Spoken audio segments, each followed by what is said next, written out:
And that is why it's such an opportunity for like a wonderful opportunity for me to help you with and the Drop Your Baggage podcast with one of your fears. Now, Mm-hmm. what we do on the Drop Your Baggage podcast is we talk to people that are dope, that can give you hope, but also teach you a technique that can help you cope. And that technique is the mental and emotional release process. I am a certified trainer of neurolinguistic programming that has had over 250 clients that in which I've done this with. So if anybody is wanting to do that, please contact me at charleswoolfork.com or learn more about the process through eliminatinginsecuritiesnow.com. Once again, that's eliminatinginsecuritiesnow.com. And please go to a licensed neurolinguistic programming or a certified neurolinguistic programming practitioner if you want to do that. Okay. We are not social workers. We're not psychologists. We're not therapists. Just want to let her know that just as much as anything. But it's definitely a big help. All right. Now, you said that you wanted to release your fear of scarcity. Mm-hmm. You dwell on that just a little bit.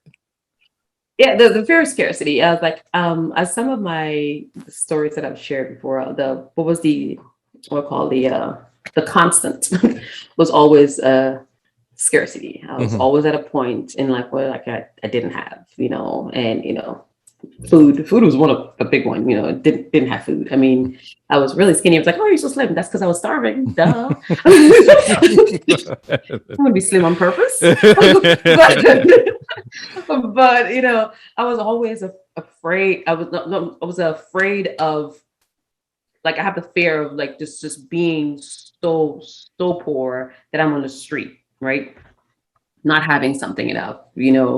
I've always looked back and forth like I don't want to be that. And sometimes it still scares me. Like if I don't have, I could be on the street in any time. So I work really, really, really hard to make sure I don't have. Mm-hmm. And but I've learned since then that it manifests itself in weird ways. That fear of scarcity, and I think we discussed with that earlier. So hopefully, um, through your intervention, right? We can get through this, drop this baggage, and hopefully that horrible manifestation of my fear of scarcity will be minimal. 100%. So what we're going to do is we're going to change your consciousness around the fear of scarcity. Now, there's only three things that you have to do in order for this to be wildly successful. Number one, you got to use your imagination. Mm-hmm. Number two, you got to follow directions. I mentioned to you last time about how important following directions is. If you do your own thing, you're going to screw it up. So follow directions. Number three is to trust the process. Just know that I'm your guide and I'm going to be leading you through this easily and effortlessly. Yay, do I walk through the valley of the shadow of death?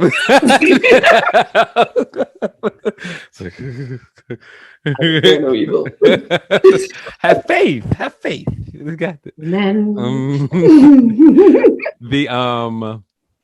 So with that, when you're going through the process, the most important things are the learnings. So you're going to the best way to get rid of your old thought pattern is to put a new thought pattern in there. So what is something positive? What is something empowering that you can tell yourself throughout your whole life, like throughout your whole timeline?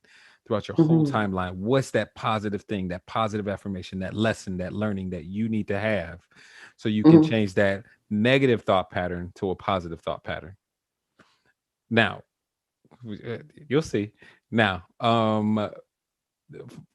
so your past can be to your left, to your right, or behind you. If you were to know, where's your past? Behind. Where's your future? Perfect. That's it. You ready? Yep. Let's get it. Is it all right with your unconscious mind for you to release this fear of scarcity today, or for you to be aware of it consciously? Yes. Awesome. What is the root cause of this problem? The first event, which when disconnected, will cause this problem to disappear. If you were to know, when was the first time that you had a fear of scarcity? How old were you? I was 11. 11? Do you remember specifically, huh? I remember specifically. I remember the event. I remember what triggered it. What happened? Come to the house, realize there's zero electricity and no water. It's like, oh snap. Yes. WTH. You can go ahead and close your eyes and relax and let me know when you're ready for the process. You're so crazy. I told you. Alrighty. Right.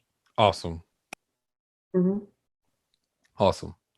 Now, just imagine floating up above your timeline and float deeper and deeper and deeper into the past, above that first event in which you felt that fear of scarcity when you were just a little girl. And just hover above that little girl, seeing her from a third person point of view. Let me know when you can see her. Mm-hmm. Okay, now stay right there in that position, hovering above that little girl. Now, just ask your unconscious mind what it needs to learn from the event. The learning of which will allow you to let go of the emotions easily and effortlessly.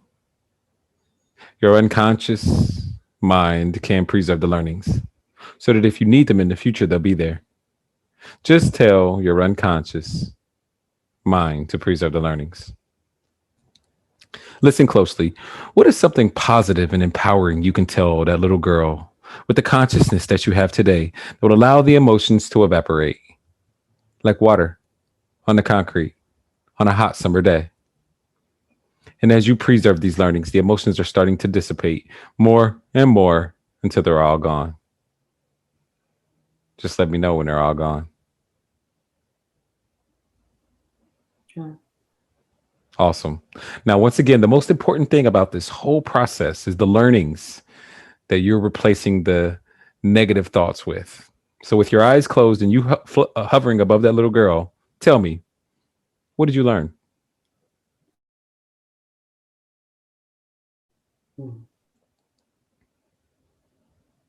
Source for all life and abundance is within you.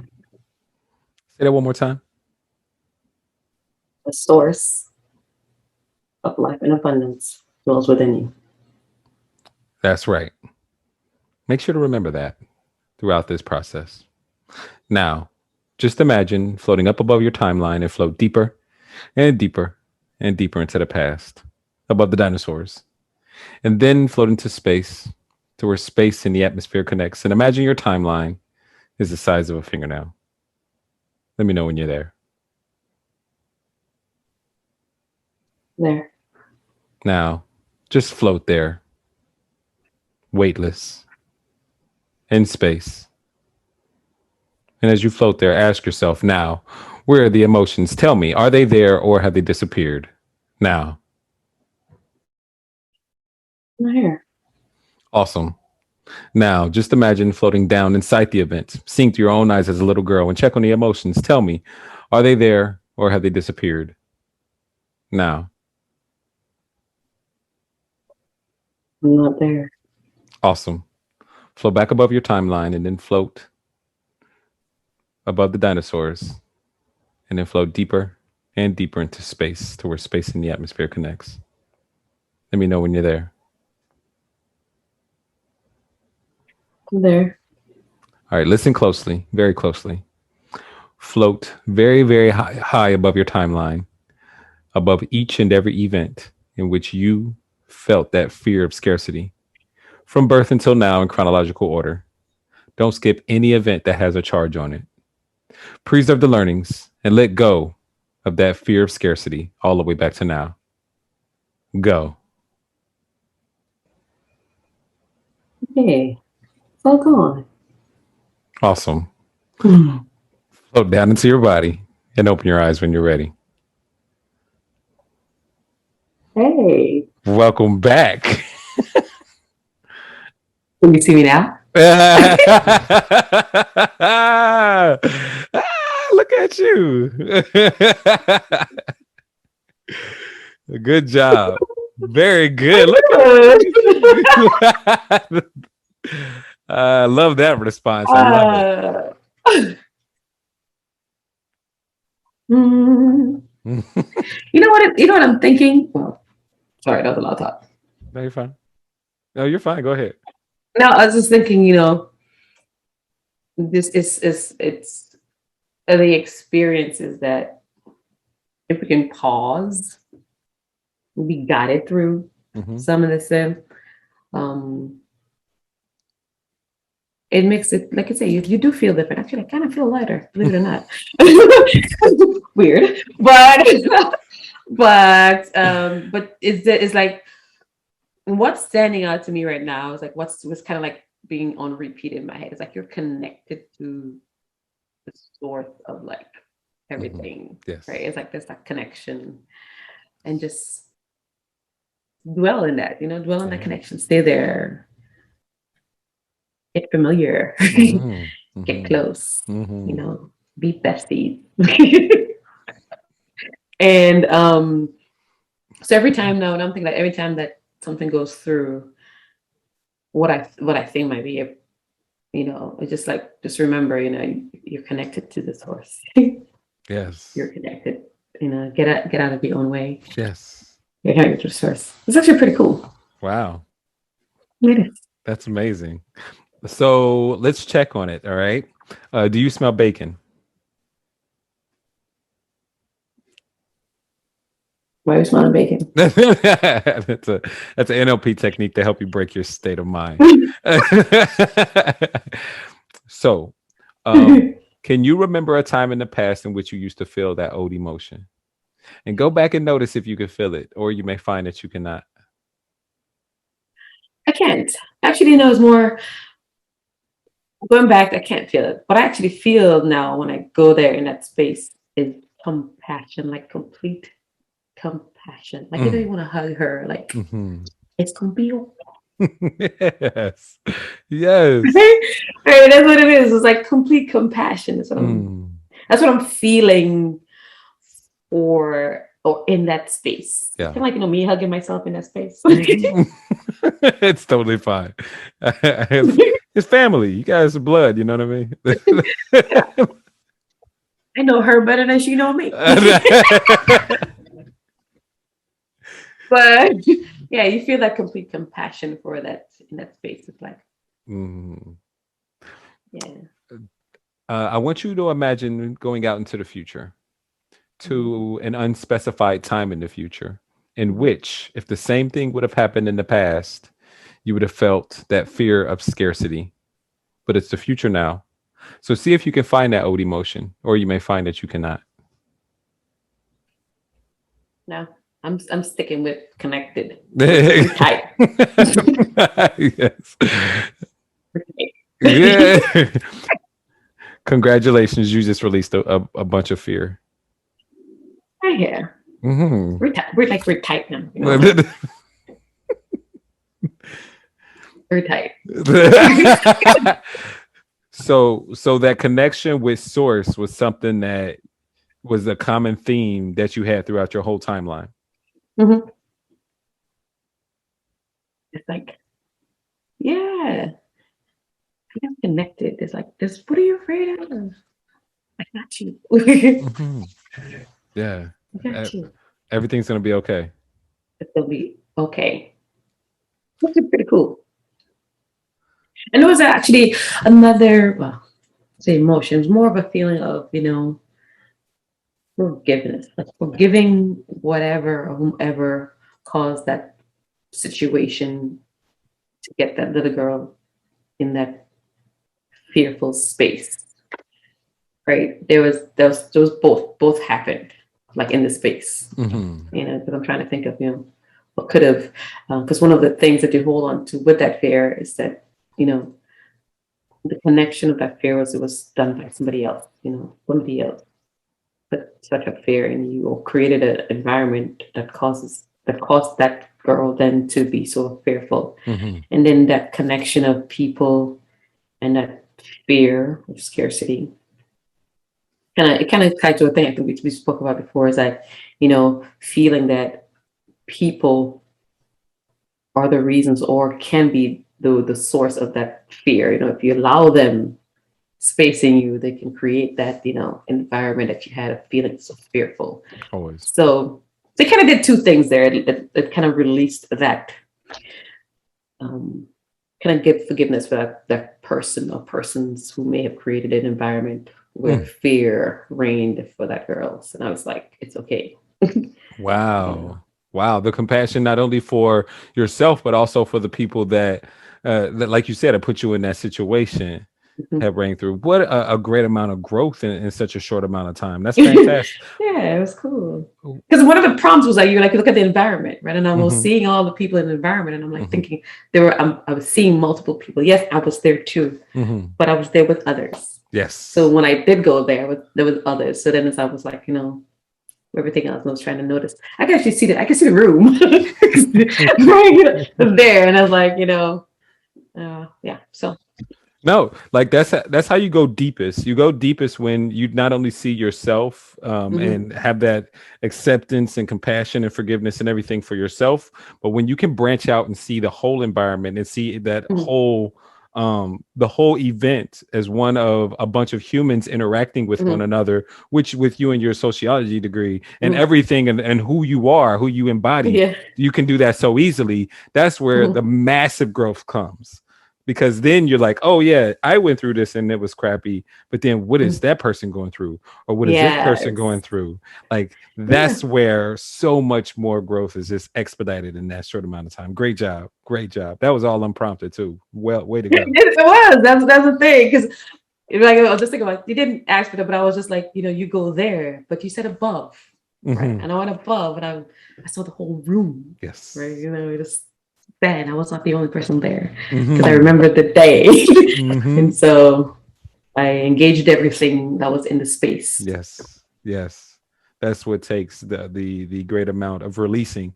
So now it's just like, you may have released fear for what you went through, but now it's like you said, it's a fear of being stuck in a situation where someone else may be someone else's actions may be the result of you potentially losing something. There is nothing else. There's only first cause. There's only source. There's only you. You know what I mean? And you have there's a faith that everything is going to work out. It is. Actually, this is pretty cool.